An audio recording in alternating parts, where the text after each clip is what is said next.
Good morning. I'm Greg Schaefer, and welcome to the Virtual CISO Moment. We've got Chris Rule joining us today. He is Cybersecurity Cowboy. I want to know where that nickname came from. Probably has something to do with that wonderful hat. He is also the Director of Information Services for Sublette County School District number 1 in Pinedale, Wyoming. Hope I'm pronouncing that correctly. And is President-elect for Whitetail. We'll find out what Whitetail is in just a second. Chris, thank you so much for joining us. Hey, thanks. I'm super happy to be here. I'm a big fan of your show. I have to just throw that out there. Yay, I'll get all three of you together and you can have Yeah. virtual coffee. Oh, no, seriously, I appreciate that. And I hope, did I pronounce Pinedale correctly? Because I You forgot to did, ask. yeah. Okay, wow, that's awesome. I'm done for the day. I'm going to buy a lottery ticket. So why don't you start from the beginning? How did you get involved with IT and cyber, and how did it lead you to those two positions I was just talking about today?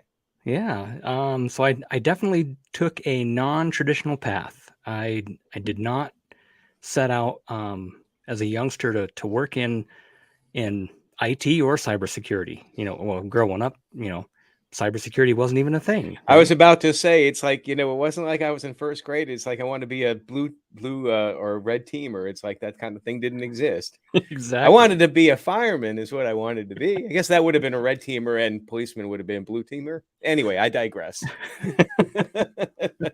Yeah, and so I went to school for kinesiology, which is the study of human movement, and I thought about doing physical therapy or something along those lines, something with rehab or personal training or somewhere along those lines. Went to school for that. Grew up in Northwest Colorado in Steamboat Springs, and they had a grant program at the college where if you were a local kid, you got to go to the community college essentially for free. You qualified for the grant, so I went there. And then there was found out about another grant that allowed you to continue your 2-year education at a 4-year college. So I transferred to University of Northern Colorado in Greeley and studied kinesiology. And all the while, I was an older student. I had kids. I've got 4 girls. So I had young toddlers when I was in school, and always had an aptitude for computers and was always working on doing my homework on the computer. We would do advanced things like hydrostatic body fat analysis, which is just a giant math formula. And I wasn't very good at math, but my computer was.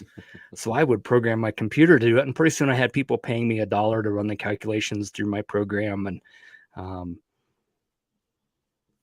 one thing led to another. I ended up working for Hewlett Packard while I was going through college and working in their support division in Fort Collins and Loveland, and got my MCSE back in the NT4 days.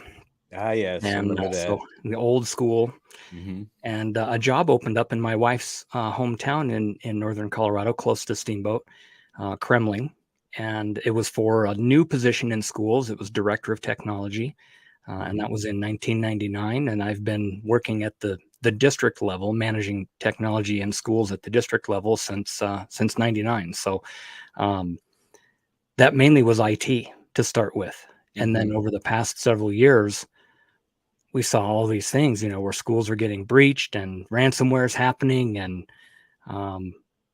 that just kind of naturally transformed into someone here has got to take care of this. And not just for our school, but for all schools, because it's a major issue. It's definitely a targeted industry. So started looking more at that and really just tried to analyze what we needed at our school district to combat that. And that led me down the cybersecurity path, and got in a few classes, went to some conferences, did some things.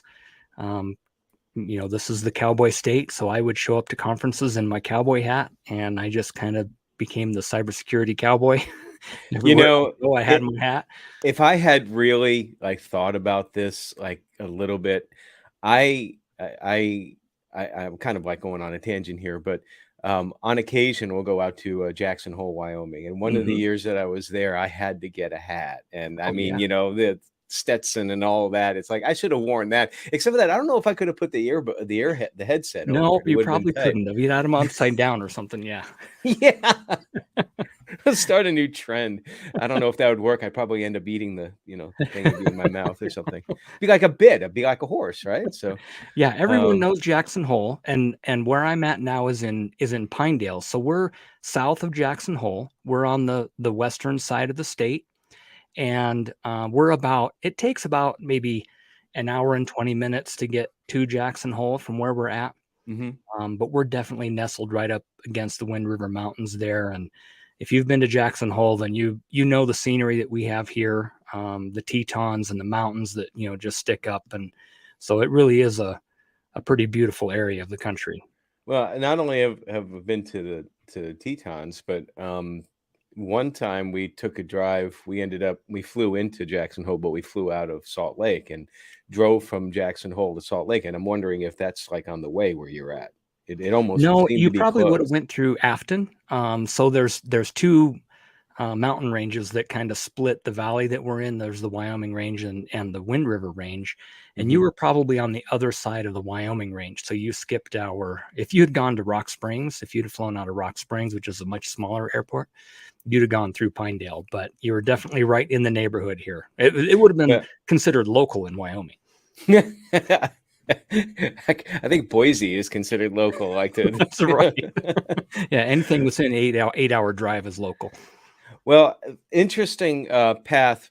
Before I ask you about threats, just can you explain a little bit what YTEL is? Because that Sure. that So that kind of threw me for a loop on your LinkedIn profile. yeah, and no one knows what it is. It's a very young organization. So CoSN is the only organization that's geared toward technology directors in education. Hmm. And it's a nationwide thing, and they have a conference every year, and they've got a lot of members. And it really is geared toward technology and education and the challenges that are associated with those positions.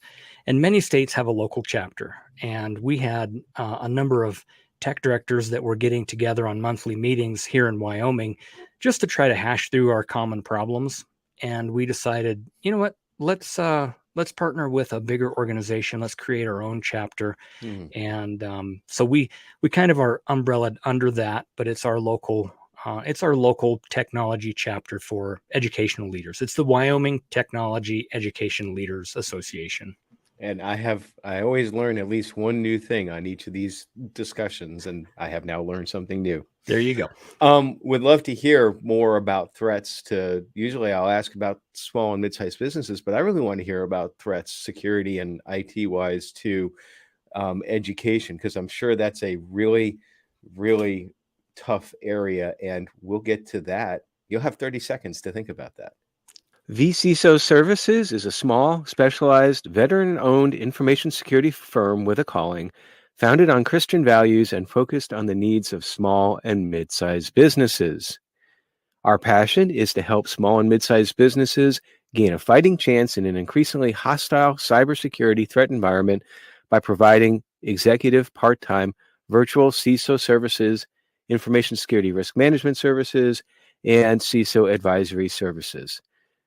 Check them out at vcisoservices.com. So I have to preface this by saying that I have spent time in higher ed. In fact, the first half of my career, roughly, well, that fraction's kind of gone down lower as I've gotten older. But the first part of my career was in higher ed, and there were certainly some unique challenges to that group of young adults here, but in cybersecurity and in technology in general. But now you're talking about really um, youngsters from kindergarten to K-12, basically. Um, what are some of the cybersecurity threats that you have to deal with in that group? Well, it's definitely an issue, and I would preface by saying there's about, I think the number is 50 million K-12 students, Mm, and a lot of schools also service preschool, so we don't really count those kids. hmm. But as soon as we start handling those students in public education, we start collecting data. We generate our own identity numbers, but often schools are still collecting social security numbers. They're collecting certainly, you know, parent contact information, phone numbers. It's a lot of data that the bad guys want. So the Hmm. biggest threat is data loss. in one form or another. And I think it depends on what studies you look at, but education is always one of the top three targeted industries. It's government, healthcare, and education are right there. And it depends on which study you're at, which is number one. Mm-hmm. It's, and whether it's ransomware or just a data breach or third-party risk, it seems like every day I'm reading one or two, breaches. There's people are announcing, and those are the only ones we're hearing about. Only recently were schools actually required to notify someone that there had been a breach. And we know those numbers are low. We know the statistic numbers are always low, Right. but that's probably the biggest threat, especially now, and especially since COVID, where a lot of schools, well, every school went virtual for a little bit. Yeah. And, everybody's online now. It's not like your threat is physical loss of data, which it used to be maybe even 10 years ago, that was a higher risk, but everything's online now. And not only just to access, the internet, but schools are sharing all of that data with third-party applications. Mm-hmm. We're pushing student information and rosters and class schedules and sometimes parent contact information. And that's going to third parties, which most schools have no idea what that third party risk management process even looks like. They don't even think about it. You just are trusting that, I guess in education, we feel like we're trying to do the right thing. And so everybody we work with is going to be trying to do the right thing too. But that's not the case. Sometimes in the real world out there in corporate, the right thing has some dollars attached to it, and it's all about like a public company's main goal is to satisfy the shareholders, whereas in education, your main goal is to educate and shepherd the students, and to mentor them and to make sure that they are prepared for the real world, which I wish if I could go back, I would be like, no, I think I want to stay in elementary school my entire life if I could. Life's definitely a lot simpler from that perspective. But you touched on something that I've never been blessed to have children. And so there are some things that I just don't know about in that area. And you talked about social security numbers. Do children children who are like 5, 6, 7 years old, do they generally already have social security numbers, or does this not come until later in their age? No, generally kids have social security numbers shortly after they're born. Really? Yeah, and I think it might vary from state to state, but when my kids were born, we had social security numbers for them before they were 1 year old. It's just almost part of that birth certificate process where you have that. And and so Well, the reason why I thought of that is that I remember as a child when my father had applied for myself and my two brothers to get a social security number. My two brothers were older than me, and I was old enough to obviously remember this. So that's why I would have assumed that it would have been part of the part of the human race onboarding process. It's just like, okay, birth certificate, social security number, and all that. But I didn't know until you just mentioned it. So that's a good point. a lot of schools don't collect that information anymore because we Mhm. don't need it. It's kind of left over from that was their unique identifier that we were going to use. But what some kids are finding now is they're getting out and going to college and getting ready to, get their first credit card or whatever. And they've already been declared bankruptcy, in their name. Bad guys are stealing that data, and then they'll sit on it for 10, 15 years sometimes and then use it. Oh, that's horrible. I mean, yeah. What about cyberbullying? How bad of an issue is that for the younger generation? It's definitely an issue. I mean, bullying is always an issue. I don't think you can Yeah. go to any playground without having bullying. And when you throw cyber into it, it just becomes even more enabling. You think about how even the road rage effect, where people get in their car and they act like a different person than they would face to face. Yeah. And I think the internet does that with our kids because they feel like there's no immediate feedback. You could say some pretty terrible stuff to someone online that you wouldn't say to their face, because you'd have that visual feedback. That feedback loop is broke when you're Or online. sometimes you'd have the physical feedback too. It's Exactly. like, Yeah, absolutely. Yeah. And sometimes that was all it took was, mhm. two bullies would, or, a bully and a victim would get into a fight, and the next thing you know, they're best friends. But that doesn't happen on cyber. So it definitely is an issue. Most schools have tools in place that monitor all communication, email, chat, anything electronic that's happening, and look for warning signs, and triggers on those things. Do you, and this is a little bit outside of it, but I'm fascinated with how the younger generation is using technology. And again, not seeing it on a day-to-day basis in my own personal world. Do you feel that there's maybe too much technology now, that the kids have their faces in it too much? I mean, I remember when I was a child, I always go back, back in the days when we had stone knives and bearskins, that sort of thing. And, we would go outside and we would play. And then sometimes we'd pop in front of the TV and watch. And I remember when the first color TVs came out, this is a brilliant thing that the parents told the kids. It's just like, and I don't think it was true, but they said you can't watch too much TV because color TV has like radiation and it'll burn your eyes out. And we took it. But the point being is that we really spent most of our time playing and imagining and all of that. And whereas when you have like these things that you have your face in all the time, I imagine I'm afraid that might stifle development. Now, I might also be just way off base on this. I mean, what are your thoughts on that? I think it really is a double-edged sword. When I first got into technology and education, I was a super advocate, is the Hmm. way I would put it. We were trying to throw in as much technology as we could. Um, and I think my thoughts on that have kind of swung the other way.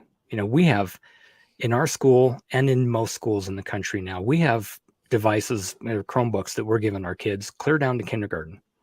Yeah. And, they're teaching them typing and some of the core kind of skills, but a lot of times it's a center. Go over there and get on that computer for a little bit and maybe do a math game or, something almost to, just go over there so you're busy and out of the way so I can deal with these students over here. And I actually had a teacher one time that was saying that their third grade kids were doing stuff, and I said, no, don't take them into the lab, take them outside, take them to go play at recess, because they're going to be sitting in front of a computer for the rest of their life. Yeah. I think there's got to be a balance. We've got to definitely, it's not going away. We're in a very unique point in human history. I think our technology is advancing so incredibly fast with AI and, the things that are coming up now, and the potential for quantum computing, and, and the threats that come along with it, the cybersecurity threats. We can't turn a blind eye to that. But we can't turn a blind eye to our human element either. We need that interaction. We need that. And it's hard for schools. I was talking to a large school here in Wyoming, and the tech director said that the kids can't type. Their particular district has all iPads, so they don't even get keyboarding skills, because you don't really get keyboarding on an iPad, right? And Right. so the kids are punching in their passwords, like I'm this. I'm sorry, I'm having a mental image. You said the kids can't type. And I'm like, I took typing in like sixth grade. I mean, click, click, click, that sort of thing. Not even electric. It was manual, I think, at the time. Right. Okay, I'm Yeah. aging myself. Go And ahead. well, I think we're very, very close to the same age, you and I, so we share the same things. But kids also can't write now.